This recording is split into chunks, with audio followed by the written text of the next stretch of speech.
Olá, você já ouviu falar do modelo atômico do pudim com passas? Meu nome é Amaury Júnior, eu sou professor de Química do Ensino Fundamental e Médio e vou te explicar a relação do átomo com a eletricidade e o modelo atômico de Joseph John Thomson. Vem comigo!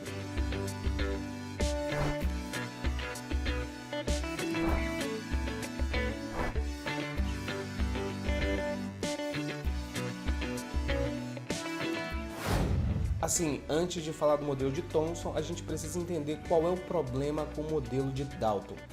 Vamos lembrar aqui, Dalton dizia que o átomo era esférico como uma bola de bilhar, maciço, indestrutível e indivisível. E a matéria então seria um aglomerado dessas esferas, seria um aglomerado de átomos. Pois é, mas tinha um porém. Muito antes de Dalton, por volta do século V a.C., o filósofo grego Tales de Mileto fez uma descoberta extraordinária, brincando com esse material aqui. É muito comum lá na Grécia, o elétron. Em português, esse material chama âmbar. Tales descobriu que, ao atritar o âmbar com outros materiais mais leves, ele atraía esses corpos, como se fosse um ímã. Por isso ele chamou o fenômeno de eletricidade, que quer dizer que se atrai pelo âmbar. Agora olha que detalhe curioso. Sem querer, Tales descobriu que o atrito faz surgir uma atração entre corpos. Bem, é exatamente aqui que o modelo atômico de Dalton falha. Como explicar esse fenômeno de atração considerando toda aquela simplicidade do átomo esférico? Certamente tem algo mais nessa esfera que Dalton não fazia ideia. Nem Tales tinha ideia alguma do que tinha na matéria que fazia com que os materiais se atraíssem depois de atritados. Então, ora, quem saberia? Na verdade, a explicação para isso veio mais de 2000 anos depois com os trabalhos do americano Benjamin Franklin e do francês Charles Duffy. Ambos dedicaram a vida para explicar o fenômeno de Tales e eu vou precisar fazer um resumo rápido dos trabalhos deles que acabou desvendando algumas leis da natureza. Primeiro, a eletricidade era como uma força que podia ser carregada pela matéria. Assim, vamos usar o âmbar como exemplo para você entender. E estas aqui são as forças, entre aspas, sendo carregadas. Daí o nome cargas elétricas. Cargas porque podiam ser carregadas, como uma carga mesmo, como a carga de um caminhão, sei lá. Detalhe, as cargas não são tão grandes assim, isso aqui é só um esquema para facilitar o seu entendimento. Na prática elas são tão pequenas quanto os átomos, por isso também não dá para enxergá-las. Outra coisa, na prática a matéria carrega incontáveis cargas, mas para ficar mais fácil de entender, aqui eu coloquei só 4, tá bom? Segundo, Franklin e Duffy sabiam que só existe 2 tipos de cargas na natureza, e elas teriam a mesma força, mas seriam opostas. Por isso, uma foi chamada de carga positiva e o oposto de carga positiva a gente chama de carga negativa. E olha só, se um corpo possui cargas positivas e negativas em igual quantidade, como esse exemplo aqui, ele é chamado de corpo eletricamente neutro. Então, o que é um corpo eletricamente neutro? É um corpo que tem cargas positivas e negativas em igual quantidade, em equilíbrio, portanto, neutro. Ei, e se os corpos não tiverem esse equilíbrio de cargas? E se alguma carga estiver a mais? Aí depende de qual carga está em excesso.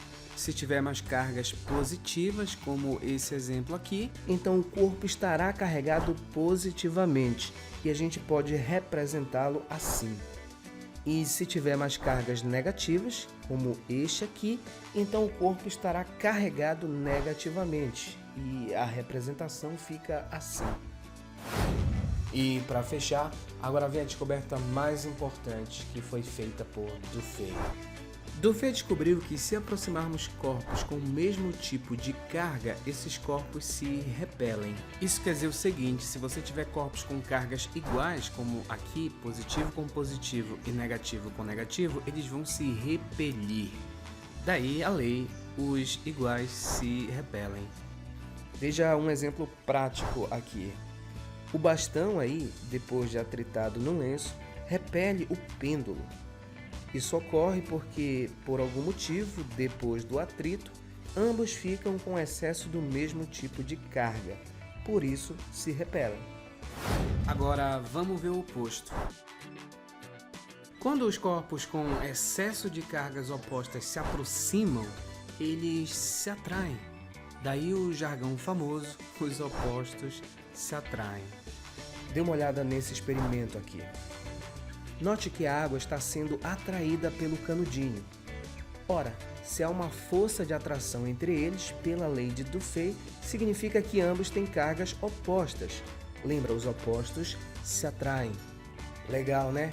Agora, perceba que aqui o material também é atritado antes de fazer a aproximação.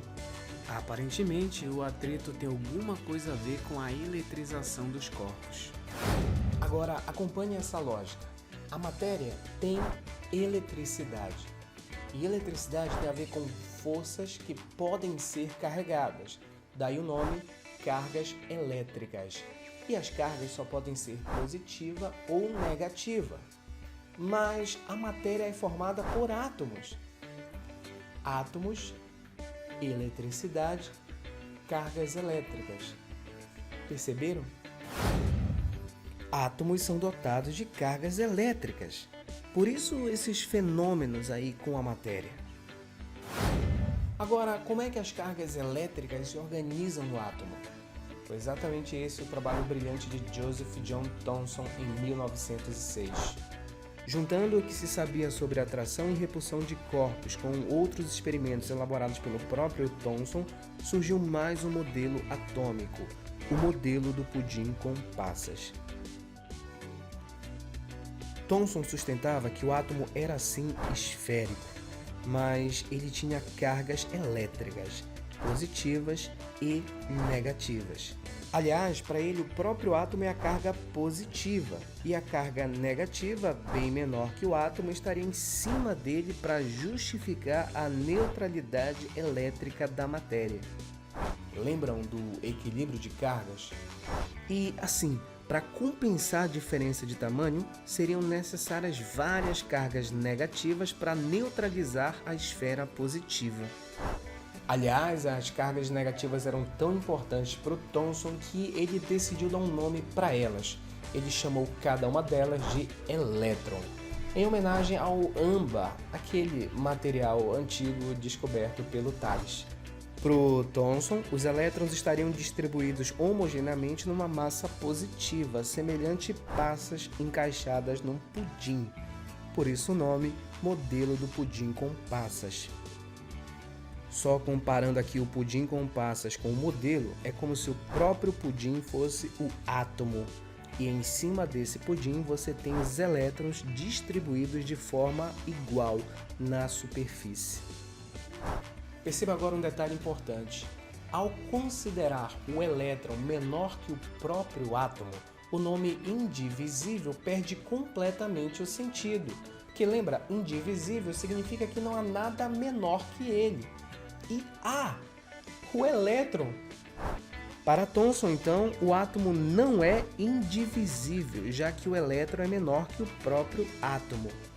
Mesmo assim, por uma questão histórica, o nome átomo permaneceu até os dias de hoje.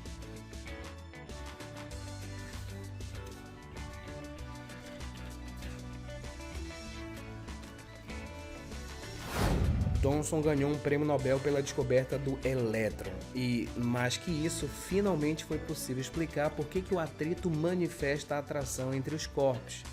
A explicação para ele é muito simples. Toda a matéria tem átomos, como esse aqui. E todo átomo é neutro, já que tem carga positiva e negativas em equilíbrio. Se o atritarmos com outro material, um lenço, por exemplo, o atrito faz com que os elétrons sejam arrancados, criando alguma polaridade nesses corpos. Lembre-se, iguais se repelem e os opostos se atraem. Viu como é fácil? Bom, O modelo de Thomson foi genial e fazia todo sentido porque explicava os fenômenos de atração e repulsão de corpos. Rendeu a ele um prêmio Nobel pela descoberta do elétron e colocou seu nome no topo como um dos cientistas mais brilhantes de sua época. Porém, um experimento feito por um de seus alunos mudou completamente essa história. Mas esse é assunto para o próximo vídeo.